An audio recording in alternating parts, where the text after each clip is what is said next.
All right, welcome everyone. Welcome to the, what is this? 10, yeah, 10th. We only got two more left. Welcome to the 10th tasting of Beauj Box 2025. Tasting this guy. This little ragtag, fun little label.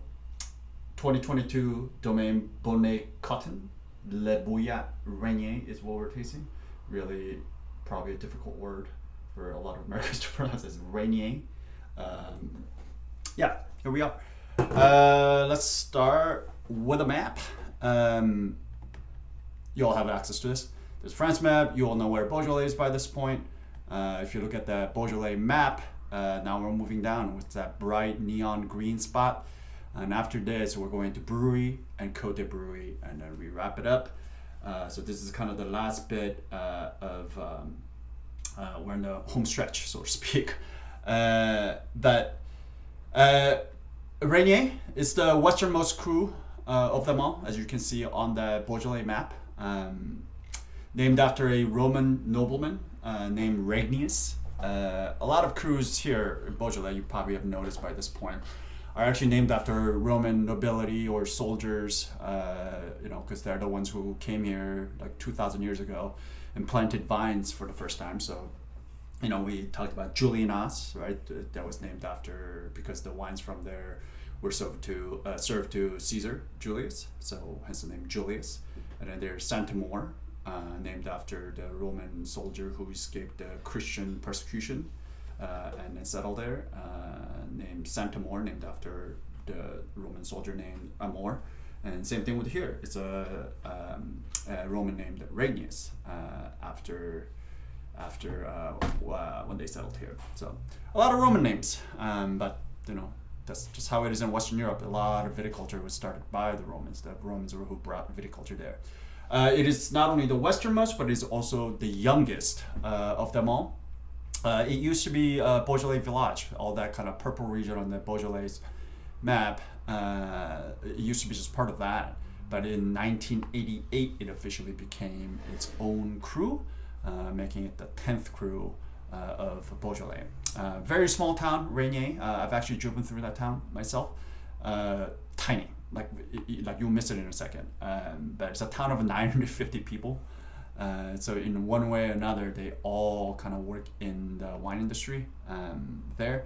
I'm also in that Google Drive attaching a picture of a town of Regnie, just so you can get a sense of what that town looks like. But yeah, tiny little pastoral town in Beaujolais. Looks very picturesque. But yeah, small town.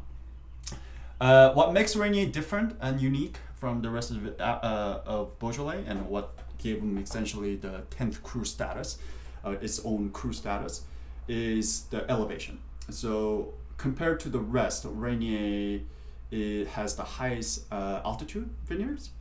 Again, on average, in general. We're not talking, obviously there are outliers like Côte de Pie, Moon Brewery, in Côte de Brewery, they get up pretty high, right? But in general, as a whole cru, it is higher up in elevation than the rest of them. So some of the highest altitude vineyards, all of Beaujolais, also exist here in Regnie, which means it's a little bit cooler than the rest. And from there, you can infer that the wines from Regnie would be a little more red fruit driven, a little more acid driven, a little bit leaner, right? All the things we've been talking about, climate and what happens when the grapes are grown in a cooler climate, right?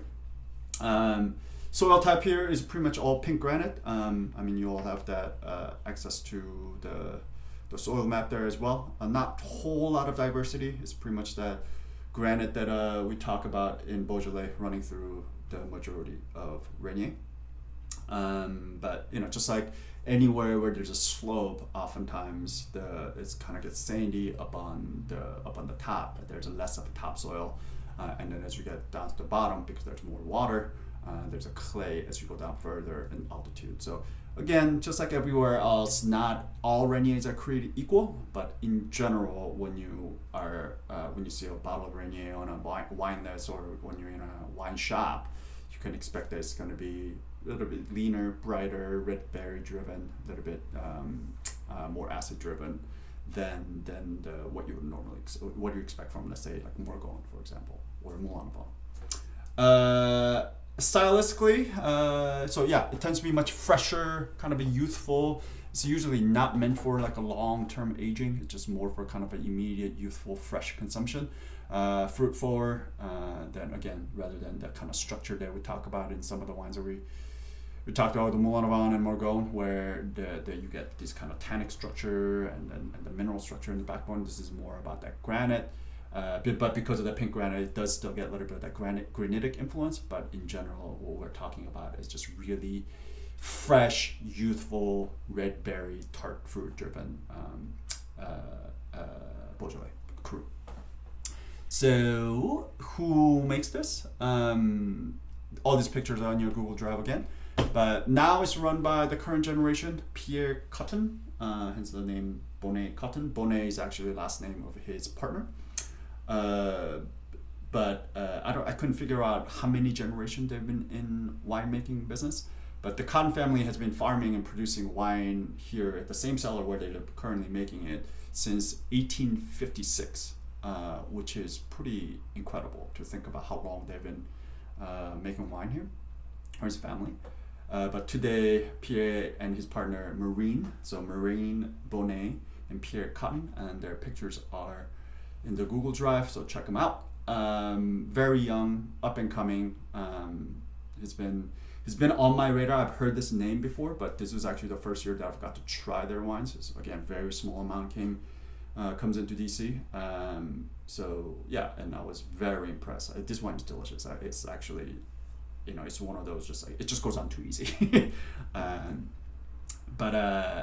Yeah, so after working a short stint as a motorcycle mechanic, he actually came back and took 1 hectare, kind of reclaimed the 1 hectare of his family vineyard holding in Côte de Brouilly, and made his first cuvée called 100% Cotton. That was in 2012.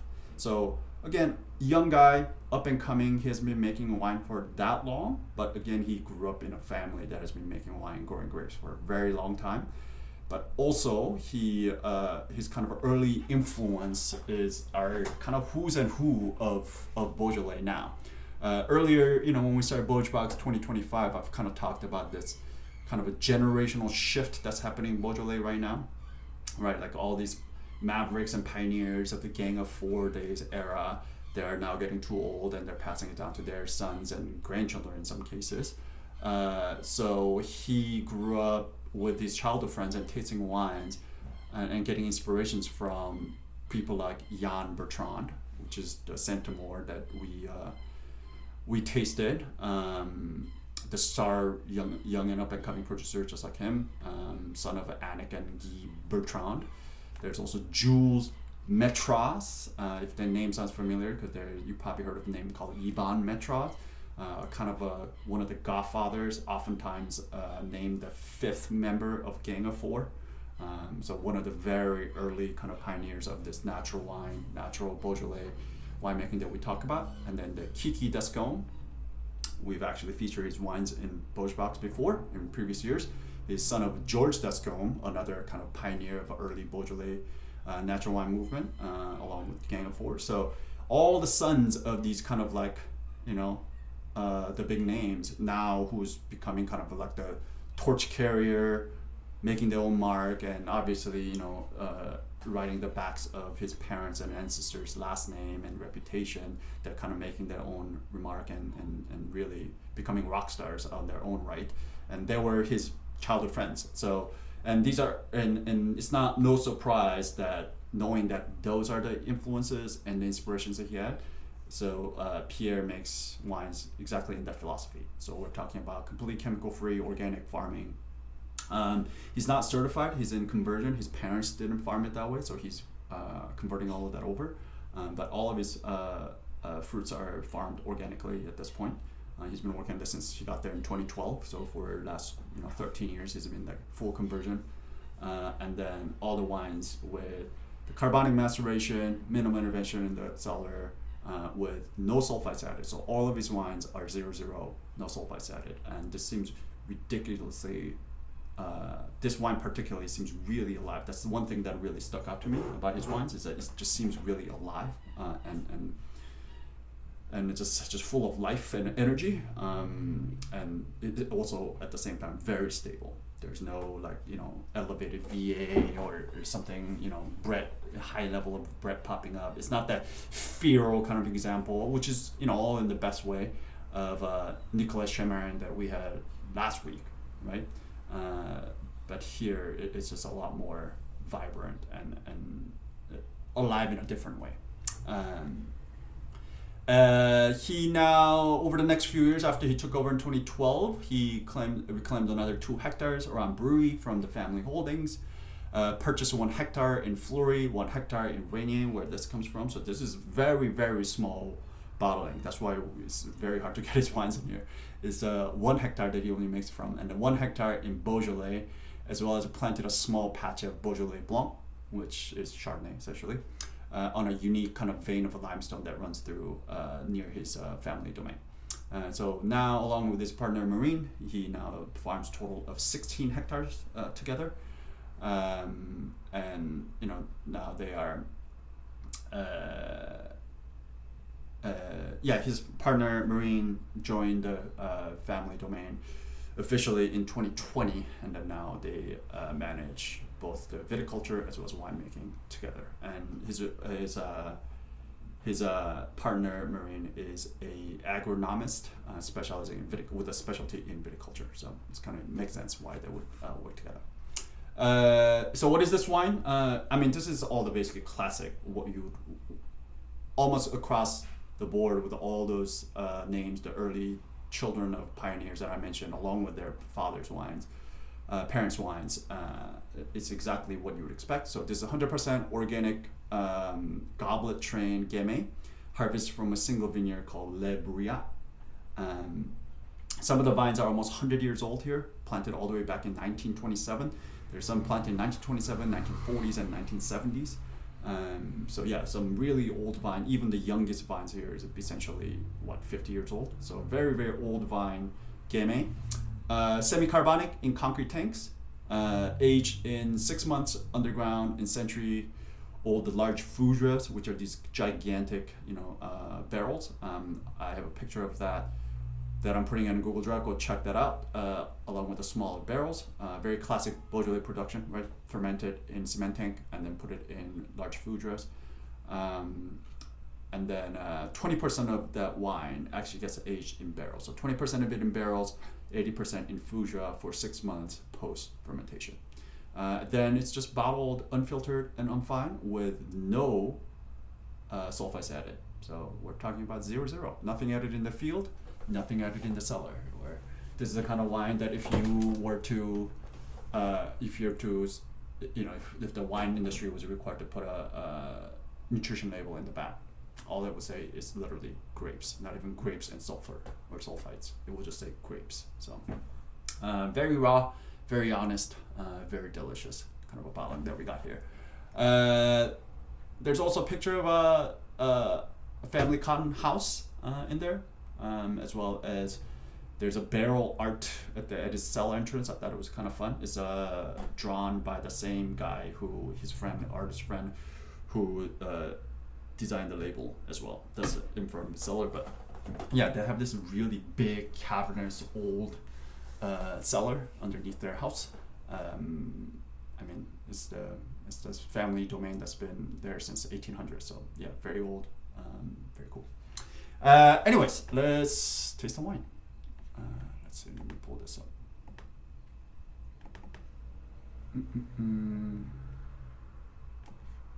Okay.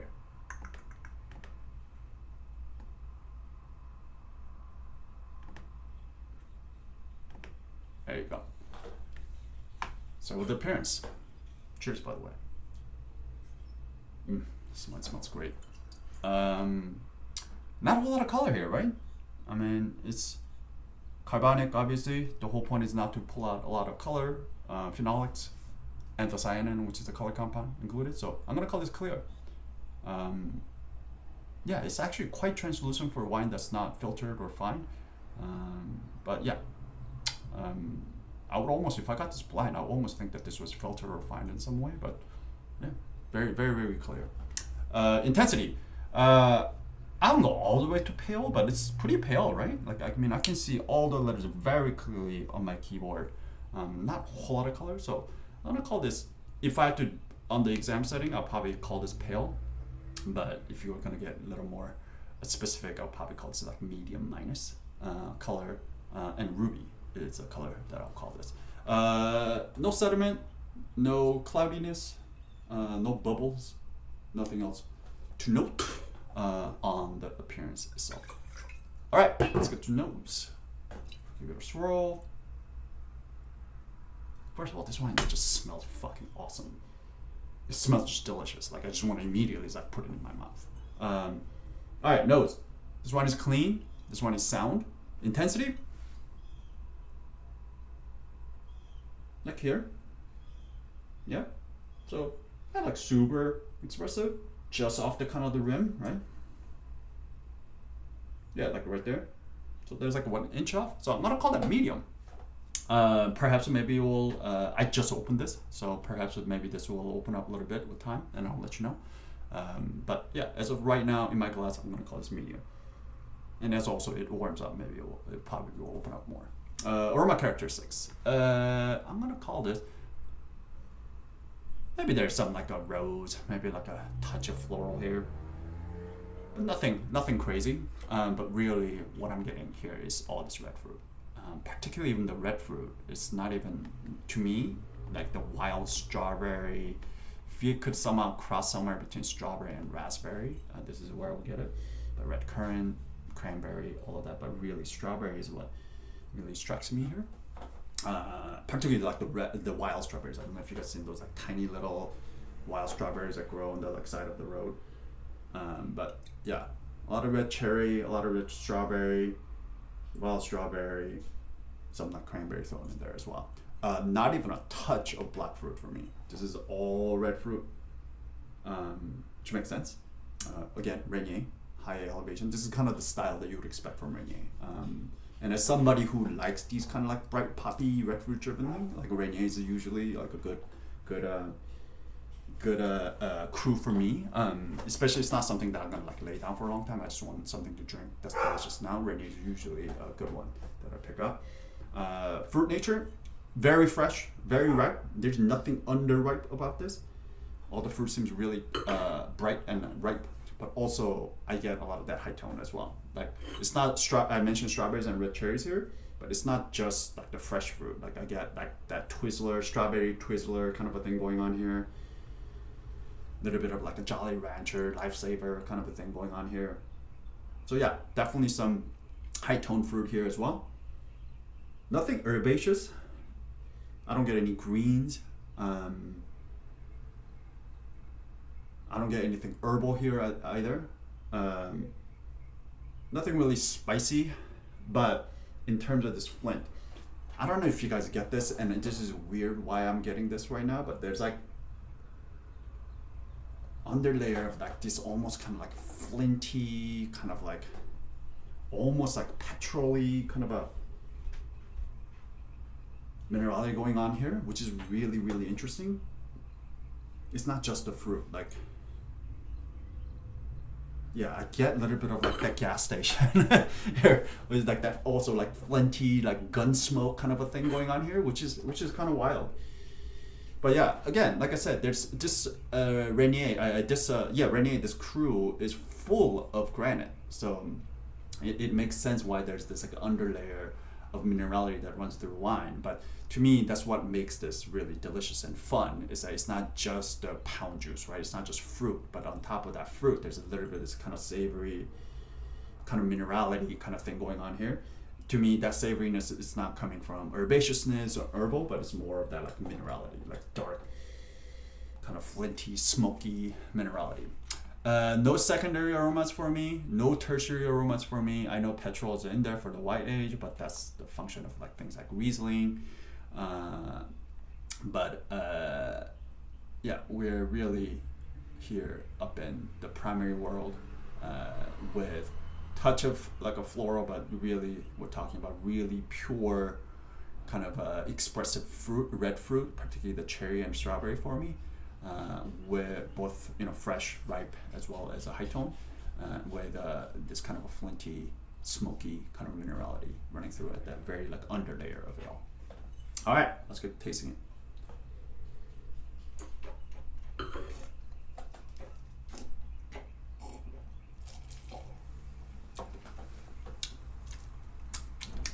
God damn it, this wine is delicious. I love this wine. This is a kind of like exactly Beaujolais that I like to drink. So sweetness. This wine is dry. Ton of fruit, right? Very, very sweet, ripe fruit, but like the actual residual sugar level, there's none here. So I'm gonna call this dry. Acidity.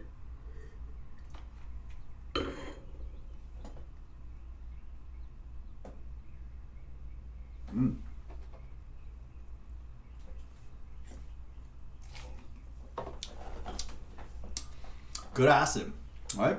I'm gonna call this, I mean, this is just at that borderline. Like I probably call this a medium plus. It's just ticking over to medium plus for medium, but you know, if you call this a medium, that's great. But at minimum, this is like high end of medium. The acid is really like, it's making my mouth water right now. Yeah, I'm gonna call this medium plus acid. Again, makes sense. Regnie, a little bit higher, a little bit cooler. Acid profile just seems a little bit more poppy than what you would normally find in other. So makes sense. Tannin.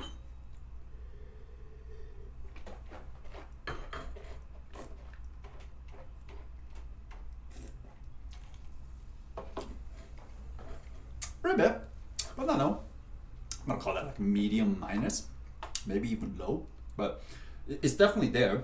I can tell there's a bit of friction, a little bit of grip, but yeah, I'll probably call this medium minus. There's nothing that high. Again, anything with a carbonic, you're not gonna see a whole lot of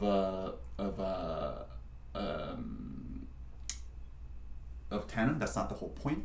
Again, unless you're coming from some parts of different crews, or in the production method they mastered it a little bit longer. But in this case, yeah, I'm gonna call this medium minus.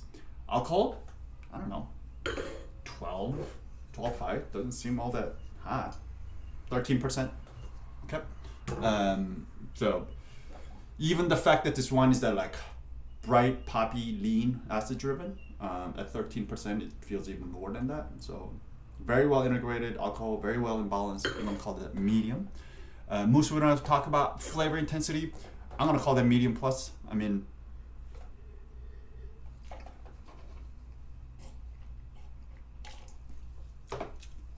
yeah, expressive. Maybe lower end of medium plus, high end of medium, but I'm still gonna call that medium plus.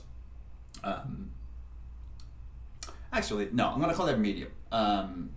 It's about where I felt about intensity on the nose, right? Like, it's like just off the glass, right? It's not like way out here. It's a similar kind of intensity on the palate.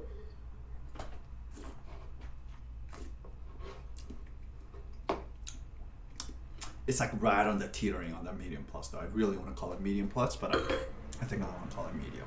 Again, with color and with time and with the temperature, maybe that will open up more. But as of right now, what's in my glass, I'm gonna call that medium. It's not as expressive as some of the other wines that we've had for sure. And what are the flavors? Everything that I smell, totally confirming it all. Touch of that rose petals, very fresh rose petals, not like the dried out rose petals, but very fresh. There's a lot of freshness to this wine, which is what I really like. And this is what I really like about Regnie in general, but what I really particularly like about Pierre's wine style. All of his wines that I've tasted had this like incredible freshness, incredible brightness and life to it, and pureness. Like it's a purity of the fruit, like here, which I really appreciate. So again, all red fruit, no black fruit here for me. Cherry, strawberry, maybe some cranberry thrown in there as well. But yeah, we're talking about that kind of strawberry red vine with a fresh wild strawberries, all just kind of high tone, fresh fruit, all thrown in there, really ripe. Nothing green, nothing herbaceous. Again, speaks volume to his impeccable farming, right? That you can get that phenolic ripeness as long as you, also as while you're getting that sugar as well as a flavor ripeness all in balance. Like this is, yeah, I mean, this is testament to just great farming. So yeah, nothing green, nothing herbaceous, nothing spicy here either.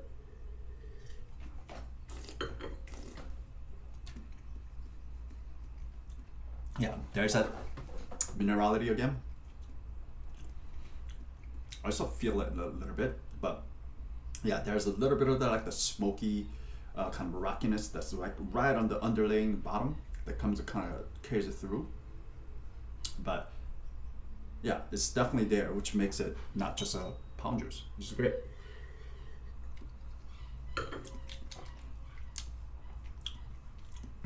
Yeah, I mean, I just can't get away. Like, it's just so easy. Like, I just want to keep drinking it. It's just delicious. Nothing secondary, nothing tertiary. This is all primary. Again, red fruit, floral, touch of floral, high tone, fresh ripe fruit, and then just like a little minerality underlayer. That's what I get. Finish.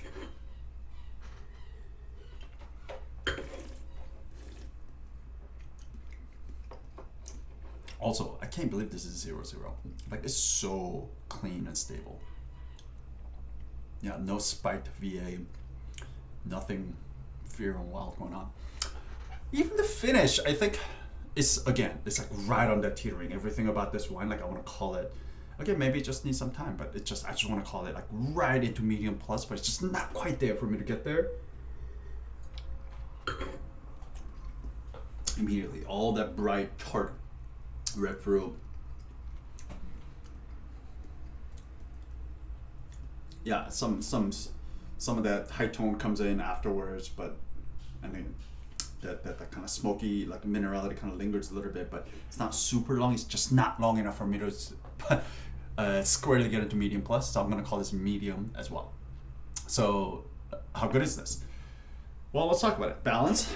I think this wine is very well balanced. Everything here seems very harmonious, balanced, delicious together. 2, intensity, we call medium. Again, bordering on medium plus on both nose and the palate. So I'm going to call that medium. Complexity, we called little flower, little red fruit, high tone, regular, and then as well as little minerality.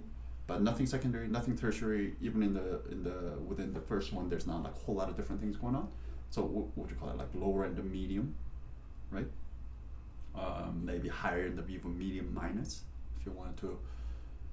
I'm gonna call that medium, just because there's a high tone and as well as regular fruit and there's minerality in there. So I'm gonna call that medium. And then finally, the length, we also call that medium, but just right on that border and toward the medium plus.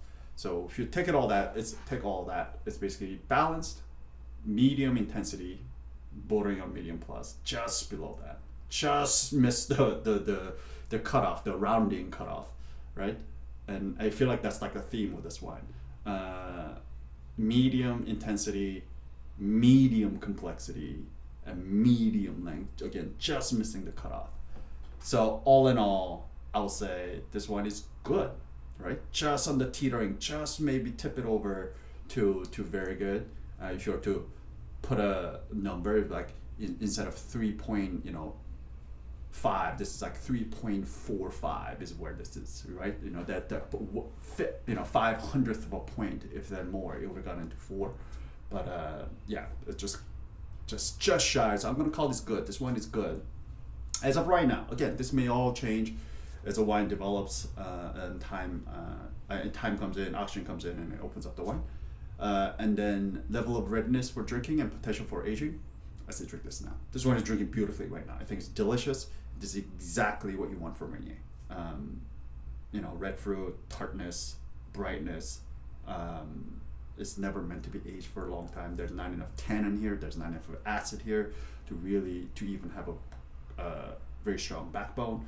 But on top of that, all the kind of concentration and the complexity here, we'll call it all medium, right? So this wine is not meant for like huge long-term aging. I don't think anything is going to happen. I think you can enjoy this wine just perfectly fine for the next year or two. But really, this is for immediate consumption, and that's exactly what Regnie is meant to be. Just delicious, bright, tart, lively Beaujolais. This is kind of stuff that, like, I don't know, I feel like turns a lot of people onto Beaujolais. This is the kind of style that turned me onto Beaujolais, right? Like, wine before that, up until that point, was this kind of like very dark, brooding, serious kind of a thing. And then I came across this like red, poppy, like almost adult cranberry juice kind of a thing that was just so fun and energetic, and like it made you like want to get up and dance and talk, and like, you know, that kind of wine, as opposed to like you want to sit by the fireplace and really like sip on it slowly. And that has been my kind of experience all up until this one until I got introduced to Beaujolais. So yeah, so if you enjoy that, this Regnie, that kind of immediate, youthful, fun consumption, Regnie is definitely the place to check out, for sure. All right, well, if you want to play the pricing game, pause the video and come back to it. Otherwise, let's talk about it. How much do you think this wine is on a retail shelf? How much would you be happy paying for this on a retail shelf? And the answer is $40. So not exactly cheap. But then again, I feel like these days, like a very small amount comes in, right? A very, very micro producer, kind of an up and coming star. People are, you know, he's building his name. Like people are noticing his wines and putting his wines out there. But I feel like that's kind of like where we're going with names like, you know, Jan Bertrand, Kiki Descombe, Bonnet-Cotton.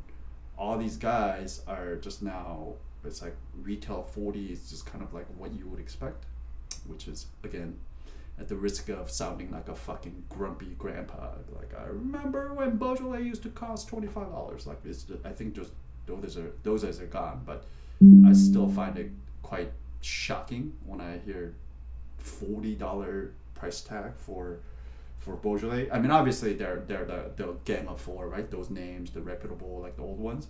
Like, I get that, but even the young and up and coming stars, for it to be like starting point to be 40, is still a sticker shock for me. But nonetheless, maybe it's just a new reality that we have to get used to. Just like inflation, everything else in life, you know. Now burgers cost $22 in DC. You know, that's the new reality in restaurants. Anyways, delicious wine. I'm really glad to have featured him in this year's Beauj box. I don't know if we'll do it again, or we will be able to, because again, very small amount makes it here. We just happen to catch. That was kind of thing. We happen to catch a lot of these kind of producers that come in very small amount. It's like allocated amount, and I just happen to catch them at the right amount, right time. So we're able to feature a lot of these.